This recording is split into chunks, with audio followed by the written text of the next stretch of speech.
Hello, my beautiful friends. Welcome back to the show. Today, I am super excited to dive into today's conversation with Rebecca Hunnicutt.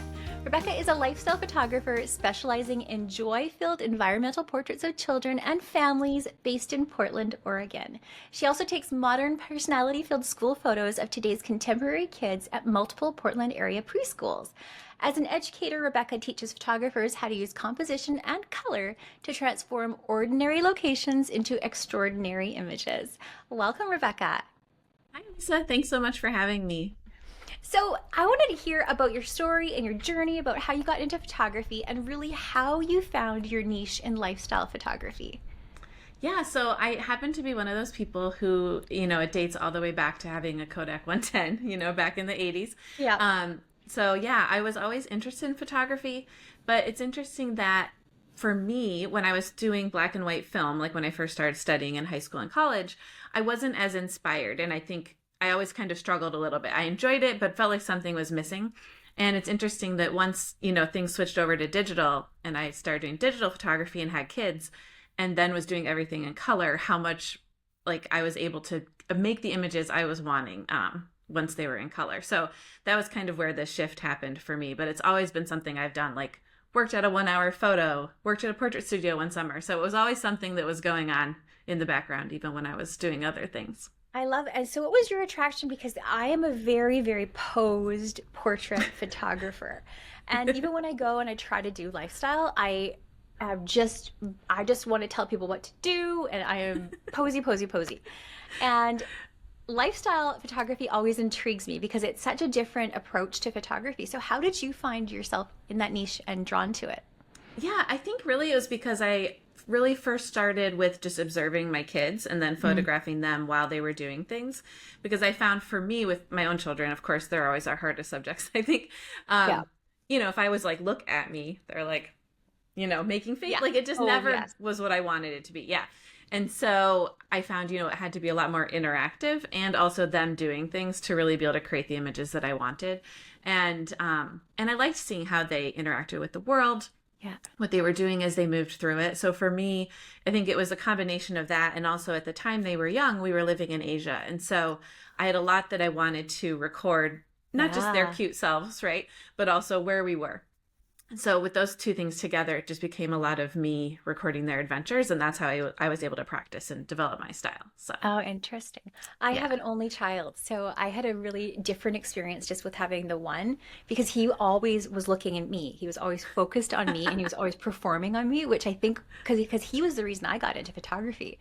So I think like maybe, because that's how I learned that it wasn't just observing him, because it was such like, Mom, look what I'm doing. Look what I'm doing, Mom. And he still is so much like that. So it's funny. It's funny. Yeah, I would say mine aren't performers necessarily. Although it's interesting, we did a family session this past summer actually in London. And, you're never quite sure how it'll go, but they're 11 and 13. They also understand for me how important it is to be in pictures. So they actually really, it was a great morning that we had taking photos, but I was like, whoa, you're doing everything this photographer is asking of you. And so I was very impressed, but also like, wait, you don't do that for me when I ask you. They never do. So it's so they funny.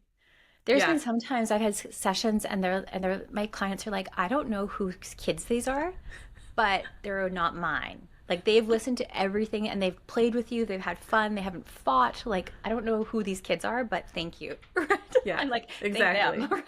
Yeah, it was funny too when I finished our own family session, because we were traveling. I was like, oh, are they not going to let me photograph them anymore today? Right? Because we'd spent all this time with the photographer, but we were in cute outfits. And so I didn't want to quite give up. And they let me continue photographing them all day. I was very surprised. But that's awesome. Yeah, it worked out. Now, in your bio, you mentioned you'd moved a lot as a child. And so that got me curious about maybe how that impacted your perspective on locations in photography. Yeah, it's what it has done is actually make location feel important for me. So whether it's a park or an ice cream shop or a street or someone's house, like I want to capture where you are and where you spend time as a family, because I have so many of memories that I don't know, like if that's actually what happened.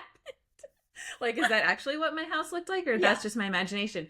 So I think to me, it's really important to document place as well as people, because it changed so much for me over time. So I think that's really how it's impacted it. And also, like, I wish I could see the bedroom from when I was 8 that I have in my mind that I don't think is documented everywhere, anywhere. So I think if I did have photos of that and could see if my memory matches up with reality, that would be really, really interesting. So I love that. I think it's important to document place as well as people. What's interesting is I recently, within the last 6 months, went through a photo album from when I was like a teenager. And the posters I had on my walls were like of old-fashioned children in costumes, of a dad holding it, like a muscly dad holding a baby. Like, it's so very indicative of my work now. I was like, I had no idea that I was creating the work that was literally the posters on my wall as a teenager. I was like, that just blew my mind. Yeah, it's really interesting, actually. I think it's an exercise sometimes I talk to people about if they're like, I don't know what my style is, or I'm not sure what I like. I'm like, go back. Like, what were you doing before you knew you were doing it? Because I think that really means something. And yeah, I have these pictures of my grandmother sitting on a beach on a log, which I probably wouldn't have done exactly this way. But what's interesting to me about it is the log. I include the log, which is like a line, at the base anchoring the image. And then there's so much negative space around her. And I like to shoot that way still. And so, when you really dive into it and look back, you do find that you're doing similar things and liked similar things. So I think it's a really good way to look and see where your inspiration came from. Yeah. I love that. We talked a little bit about fun locations like ice cream shops, but I want to talk about maybe some common mistakes you might see when you see your students or photographers choosing locations for shoots.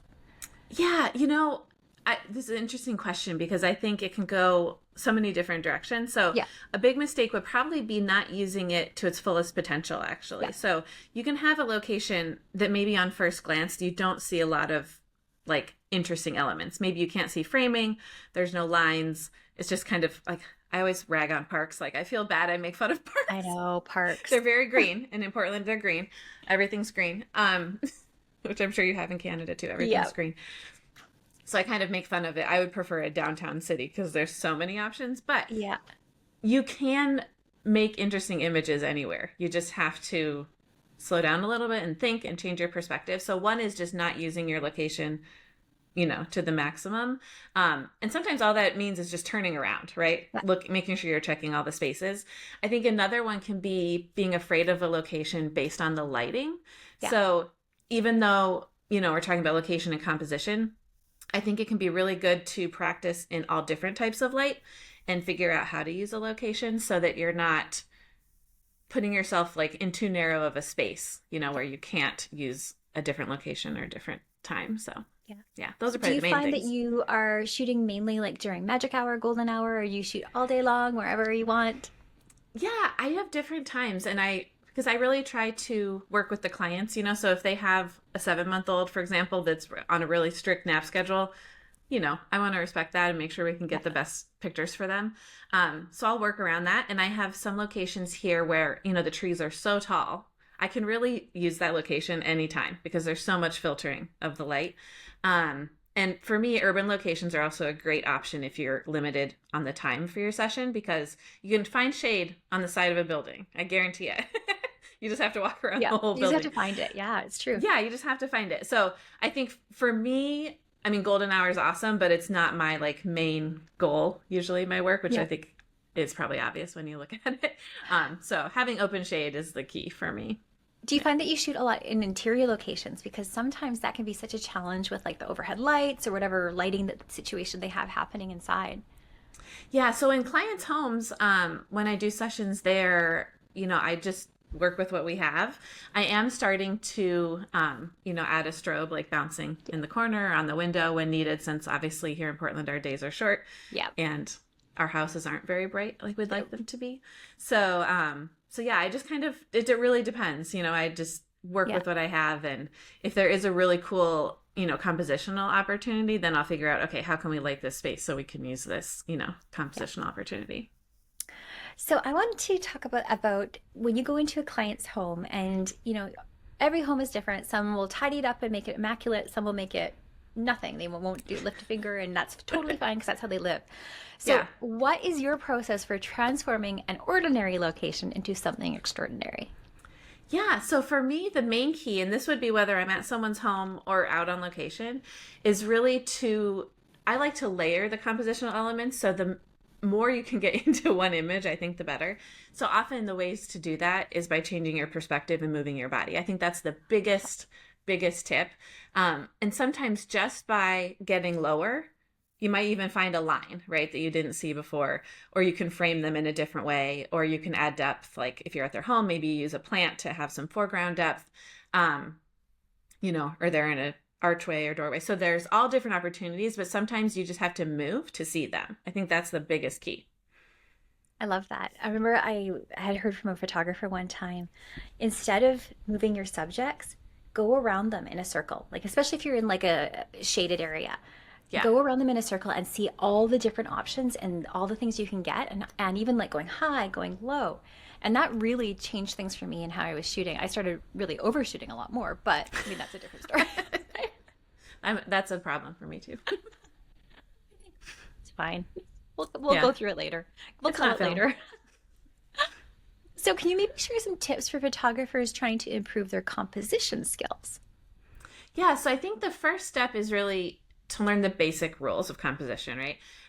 We always talk about you don't have to follow the rules, and of course that's true, but I think you need to know them before you can bend or break them. So the first recommendation I have would be to learn the compositional rules and then just go out and look for them, because I think once you start looking for something, actually it'll surprise you, right? How often you'll find it. And and then like I said, you can start layering them on and finding more and more. I have found the same thing with color too. I did a project once with my kids where every month we tried to focus on one color, and some were much easier than others, right? Like just looking at you right now, green would probably be easy at your house, right? Yeah. And I mean, right now behind me, I have a bunch of pink. But some colors are really hard. Like we love purple, but then it's not a natural color that we see very often, or it's not a color people use to decorate buildings with very often. So some colors were harder, but once we had them on our brain, we started finding them everywhere. And I think the same is true for composition. So once you've learned those basics, if you're trying to go and find something, you'll be surprised. I think you actually can find them much more because you're looking. Yeah. I love that you touched on color there, because color can really evoke specific emotions in photographs. So how would you advise people to use color to bring out emotion? Yeah, I think, and this can really depend on, your style and what you like. So for me and in my business, like I'm trying to capture happy, joyful, fun images. Like I do love a quiet, sultry photo, but it's not, I don't know, it's not really me or my kids or how we are. So even for those family photos I mentioned that we did, I wore a bright blue shirt. My daughter, one was in yellow and one was in red, because I was like, hey, we're going to wear these primary colors because we're happy and we're going for fun, and smile. So that was how we kind of brought that in. I think all the colors have their different psychology, involved with them. So I think you can use that and think of the mood you're trying to evoke and bring that into pictures that way. Totally. Do you find that you use color theory a lot too with balancing the colors? I do. I think it can be a little bit easier in your own personal work, right? To create some of those color harmonies.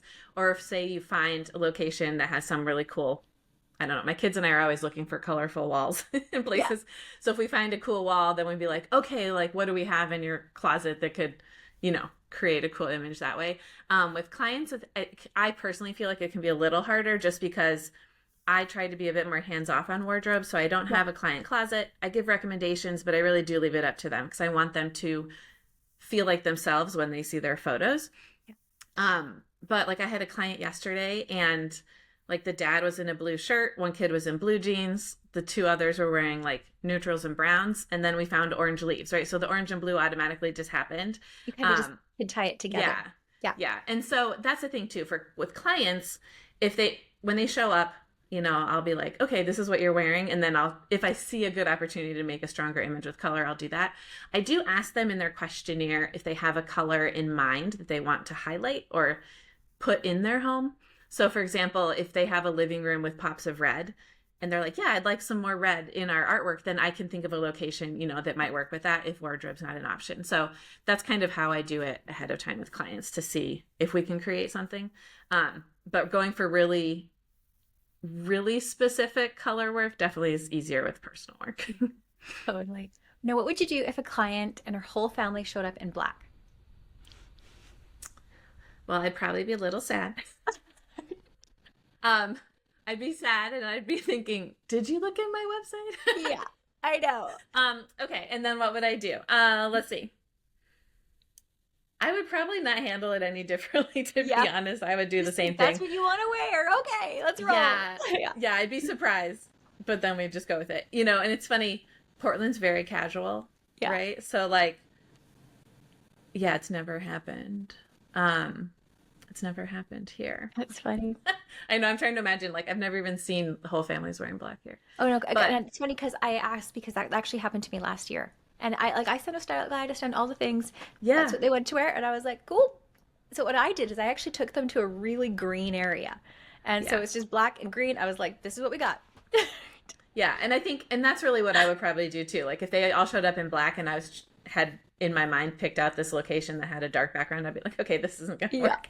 You know? So yeah, just ways that you can make them still stand out and be contrasty. Yeah. I think if they're all wearing black too, the struggle would be like in having them too close and blending together. So probably trying to find ways for them to connect and having more like touching happening too. So it makes exactly that. I mean, that was a struggle, is like the clipping of the shadows when they were like, and just looking like this black block. Yeah. Or the alternative could be to just lean into it, right? Yeah. And be like, okay, we're just going to lean into this mood. We're going to do it. Like, see if you can find some high key lighting and, you know, like really get, or like some side light and split light and just kind of lean into it. I think that could be another way too, is just to like even take it further. If the family is like one that could do that. Totally, you know, right? They're all different, yeah. So sometimes we run into sessions that are challenging and they kind of hit our mojo a little bit. So do you have any recommendations for overcoming self-doubt in those situations? Okay. Yes. So I think the main things, and of course in the moment this is hard, right? But is to try to really remind yourself not to let everyone else impact you. That you're in control, right? You're the boss. I tell myself all the time, I'm like, I'm the boss. These people aren't the boss. I'm the boss. They're paying me. I'm in charge. So just remind yourself that. Take a deep breath. And then I usually try, for me, it's always about the kids more than the adults. And so if, of course, an adult is interacting with a kid in a way that I think can like derail the situation, I'll just be like, hey, relax. I think often what happens is that 2 or 3-year-old and their behavior, and then the parents are like, I'm so sorry they're misbehaving, or I'm so sorry. And I'm like, they are being exactly how I expect them to be. Yeah. You just need to have fun and relax. Like, you know, and so I think really taking control's, you know, the main thing. Right? Or if you have I was going to say a dad, but I want to like pigeonhole them. But if you have a parent that just like keeps checking their phone, I'll be like, hey, can I put your phone in my bag? You know, just being in control. And then I think too, if it's getting out of hand, giving the kids something to do. So I'm very specific about like, oh, go find me a red leaf, you know, find me this, and sending them off on little adventures and giving them purpose, I think can really help. And then you can just kind of slow things down and, you know, take it from there. Scavenger hunts have saved so many of my sessions. Just like, and I'm like, go find me a purple flower. I'm like, there's no way they're going to find a purple flower. And they managed to come back with a purple flower. I'm like, what? Where did you find that? Yeah, that's awesome. Yeah. Right now I'm always trying to look for the few colorful leaves among the green. So, you know, that's what we're doing. But yeah, I think it's really just reminding yourself that you're in charge. Yeah. You know, and you got this. And honestly, if you have to be like, oh, hold on, I need to change my lens, or I need to, you know, find something you have to do. Like if you need to take a minute. I've heard from a friend who does a lot of at-home shoots that she'll be like, oh, I have to go get this equipment from my car. And so she'll walk out to her car, you know, take a beat, and then come back inside. And it's just like, and then I just grab something random from my car. She's like, I don't even always need something, but I need a minute. Just everyone needs a reset. So, yeah, I think those are the big keys. This is going to sound terrible, but I sometimes shoot with the 200, which is like a very, very large lens. Yeah. And I often will shoot, mainly my main lens is 135, which is sort of an average looking lens. But if I'm finding that I'm not really, people aren't paying attention to me, or I'm not getting what I need, I will pull, especially maybe the older gentlemen of the family. Typically, I don't want to pigeonhole my either, but I get paid attention to after that because I'm bringing out my big guns. That's so funny. I use it. I just shoot off a couple shots, and I'm like, perfect, got what I needed, and I'll put my other one back on. Yeah, because they're like, ooh, what's that? Yeah, that's so funny. Oh, the psychology it's interesting of the big how gun. to turn it around. Yeah. So kids can be often really shy, especially with family sessions and especially with people they don't know. So how do you get kids to maybe come out of their shell if they are a little on the shyer side? Yeah, so for me, it's interesting because a lot of my clients now I've met at preschool before I've seen them as family clients. So it's interesting because it actually now is less common that the kids haven't met me before, even if it's Yeah, our first family session, which helps a lot because I've already been to their school and they yeah. had an interaction with me and my stuffed animals that I use at school pictures. Um, but when I do have a client who's shy or nervous, like a little one, my main thing is just I ask the parents just keep holding them, and you talk to them, you interact with them, and I'll get them to do things with them so that hopefully the kid can, even if it's just for small moments, like forget that I'm there and just be connected to their parent. And in that way, you can get the pictures that you need. You might not get one of everyone looking at you smiling for the Christmas card if that's like one of their goals, but to me, it's okay. Like that's really capturing that child. And at schools, I do something similar. So for me, it's kind of funny. I think of the pediatric dentist in this way because when we started at our pediatric dentist, they were like, we want to set up where your kid looks forward to coming to the dentist, not that they're scared to come to the dentist. So they have all these, things in place. And I kind of want to be the same for school pictures too. Like, I don't want them to be, dreading this awful experience and, someone touches you or these different things. And so I want to capture them as they are. So if a kid comes up and I'll try to be funny, and if they're not, reacting to that, I'm like, oh, okay, you're serious. And that's cool too. And then I'll just be like, oh, what are these numbers, on my light? What's over here? So then you can get them to move and do some different expressions without forcing them, to do something that's not their natural way of being. So I just kind of lean into it and accept it, for what it is. But I love that. Now, you mentioned going into schools and doing school photos. Like, how yeah. did you get started in that? And because that, for a lot of photographers, strikes fear in their hearts of that many kids and that many images. So, what advice do you have on maybe getting started with it and maybe adding that as part of your business? Yeah, so for me, it's interesting. I call myself actually like a children's photographer, but I'm also a family photographer because they don't exist right on their own. So the school photography actually is a really natural way for me to, you know, to work. I also like that it's during the day when my own children are at school. Yeah, And it also is just getting my business, my style in front of so many families that might yeah, not find me otherwise. So I started it actually back when we lived in Asia because the school photos weren't photos I wanted of my own kids. And I took a class from Elena Blair. She has a yep, class called Schooled.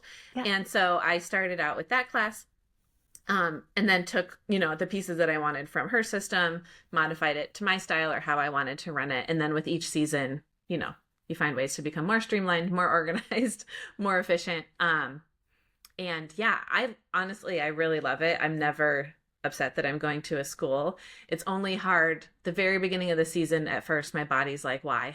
Yeah. Why are you doing this? So that's really only the hard part. But I love the kids and interacting with kids. And so before I worked as a photographer, I was actually a pediatric nurse practitioner. So working with kids is like kind of been the other thing my Your whole life theme. that's been there. Yeah, Yeah. Yeah. I love So I that. like it. I do. Um, and it really, to be honest, it's the main income source within my business. So Awesome. So if yeah. someone were interested, what steps would you say about approaching schools on selling them on yourself? Yeah. So I think, first, of course, you need to come up with how you want to do it, right? So what is your style? Some photographers only deliver black and white to their school. Some only do vertical.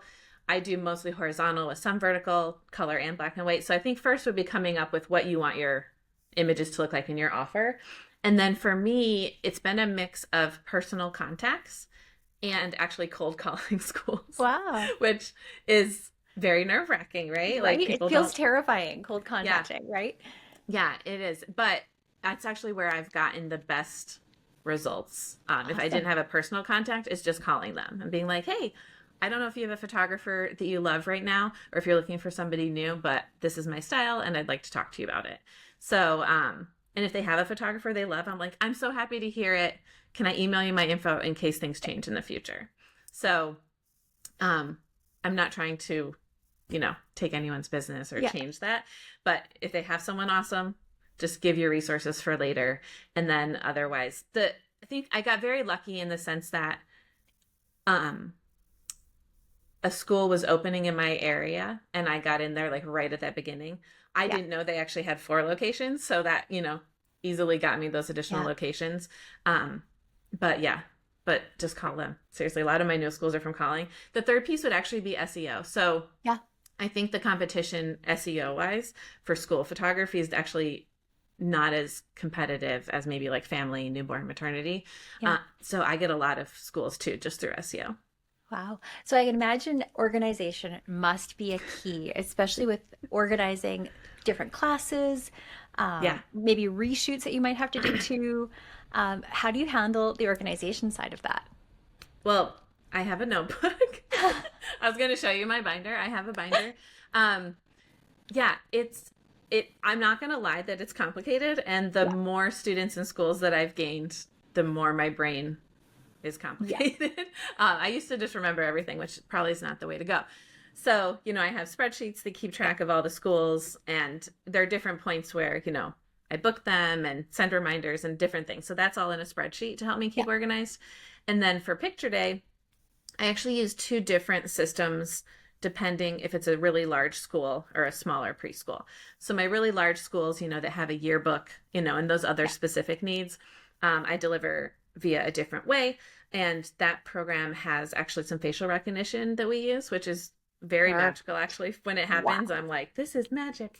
So that helps with the really big schools. And then my smaller schools, I actually still am doing a bit of a paper system with a printed roster, and, I manually keep track of the kids and, and all of that. So the other day I thought I lost my notebook and I was like, panicking. Yeah. I actually lost my day planner earlier this year. We went to a ski hill and my family was skiing and I was in the lodge having hot chocolate and doing some work. And I thought that I left my day planner there and I was like, it's gone. It's gone. I was like, okay, well, I'm going to have to figure out all my appointments. Everything's fine. I digitized most things, but I'm not perfect. I found it under my bed like a month ago.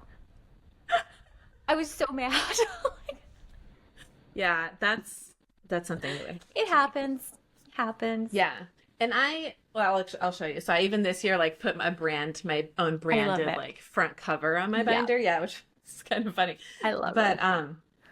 But so really I just keep track as we go, and lots of lists and kind of keeping up on it that way. So with being busy with school photography, family photography, how do you stay inspired and avoid creative ruts in your work? Yeah, that's a great question. I love, so TV and movies, which I'm not watching them for inspiration necessarily, but I do find I get a lot of inspiration from them. So, some that have very specific color rules, like, so Handmaid's Tale, for example, the way they light and the way they use color, it changes based on what's happening. And so things like that can be really inspirational. Something I found for myself is I actually teach a kids photography camp in the summer. Oh. And so that kids photography camp to me is all about experimenting. So they each have an SLR. So I have a whole set of Canon Rebels for them. And as we're learning each concept for the exposure triangle, I'm just doing creative exercises. So for example, if we're teaching about shutter speed, I have kids doing cartwheels and jumping and hula hooping, right, to freeze the motion. And then conversely, I have this really colorful rainbow umbrella that when you spin it and use a slow shutter speed can make just a really creative abstract photo. So it's funny because I find at the end of those weeks where I've been doing all this play basically with them, I'm like, oh, I might try. I just get inspired by doing the experimenting.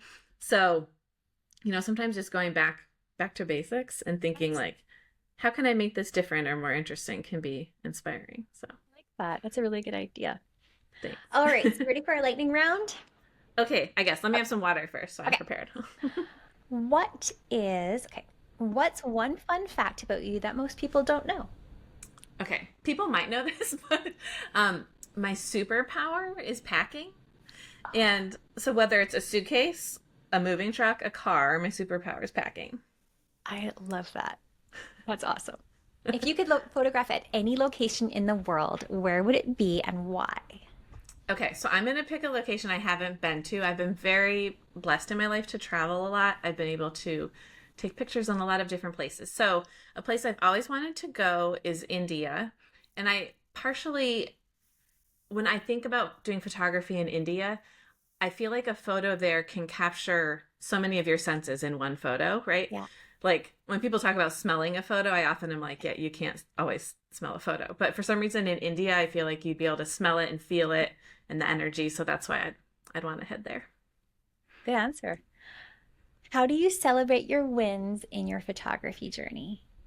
Okay, so there are a couple things that I've done. One is I use a passion planner as my like written planner. And so in there, it's nice because you can talk. There's a spot each week for like something good from the last week. So that's been a nice way to just consistently remind myself, when you see the long to-do list, you're like, yeah, but I did this and this was awesome. Um, Another thing that I've done, which feels very like extra, is I got divorced a couple of years ago. And with each goal that I've accomplished in my business, I've bought myself a little ring and I'm making a ring stack. So yeah, I decided I'm like, you don't need someone else to buy diamonds for you. Nope. You can buy them for yourself. So that's the other thing I've been doing, but that feels a little extra. Oh, I love it. I love extra. That's awesome. If you could go back and give your younger self one piece of advice, what would it be? I think the main thing would be not to take in or listen so much to what other people are doing and telling you and the feedback they're giving you. Yeah. If I'd listened to photography instructors when I was doing black and white film, like I wouldn't be doing this. Yeah. So I think it's just really don't worry about the noise, do what you want to do and not what everyone says you should do or what you think you should do. That's good advice. What is your weirdest habit when editing photos? So this one was funny. So there's something I didn't realize I was doing. It's not really weird, but my 11-year-old was helping me. It's funny. She helps me with school photography sometimes. So she was going through and picking out some images for me. And she said, I know why you smile now when you're editing. And I was like, Yeah. do I smile while I'm editing? She's like, you do. She's like, these kids are so cute. Like, look how cute they are. So apparently I smile a lot while I'm editing. So I guess it's a good sign, better than being frustrated. I love that. I remember because I used to do a lot of holiday minis, and after editing and editing like all day long, my jaw would ache. And I was like, what? Am I clenching my jaw? And I realized I was smiling too. I was just grinning at the screen all day long, Yeah. and my face would hurt from editing. Yeah. Yeah. So I thought it was cute though how she recognized I was doing that herself because she was like, why is mom so happy back there? I love it. How do you practice self-care after a stressful week? Okay. So my most stressful weeks are really with school photography, than the other portions of my business. So there are a couple of things I do. One is I get acupuncture every week, which is great with, the different tension we get, whether it's working on the computer, holding the camera. At the preschools, I'm doing a lot of just holding it like this with my face next to it and often with one hand. So my body doesn't really like that. So yeah, so acupuncture, salt baths, and massages. So those are actually really the three main things. Yeah. What makes your soul light up? Actually, I think travel, to be honest. Yeah, travel. Love it. What has been the best piece of business advice you've ever been given? Oh, let's see. Oh, I had an idea for this, and now I totally forgot what it was. um, I think this is something I already mentioned, really, which is do what you want, like show what you want to do, right? So your website should show what you want to do, and not show what you think you should be doing. I think that's a big piece. That's a good advice. So, where can our listeners learn more from you? Yeah, so I'm on Instagram like everyone else. So at rebecca.hunnicutt.education is where I keep all my education stuff. And then actually on my website, which is hunnicuttphotography.com, there's an education drop down and it has all the different information about my current classes. And then there's a bunch of stuff in the works too that'll be coming on there soon. So I love that. Well, I love to end my interviews just with this last question, and it is, what are you currently curious about or artistically curious about? Yeah, so I have been trying to do two different things. So the one that's hard for me is I really love seeing a double exposure that's been done really well. And, with my use of environment and everything, that's something I'd really like to be able to do and figure out how I can work that in. Not necessarily for, for client work, but for personal work. The other one is I've been trying to take more pictures with both of my kids, but they don't have to both be in focus. And so, showing some depth, but including both of them in a different way has been a goal that I've been doing too. Yeah. Thank you so much for joining me today. It's been an awesome time chatting with you. Yeah, thanks for having me. I hope to see you again soon. Oh, my beautiful friends, I hope you have loved this conversation just as much as I have. I am sending you so much of my light and my love today and every single day. We'll see you next time.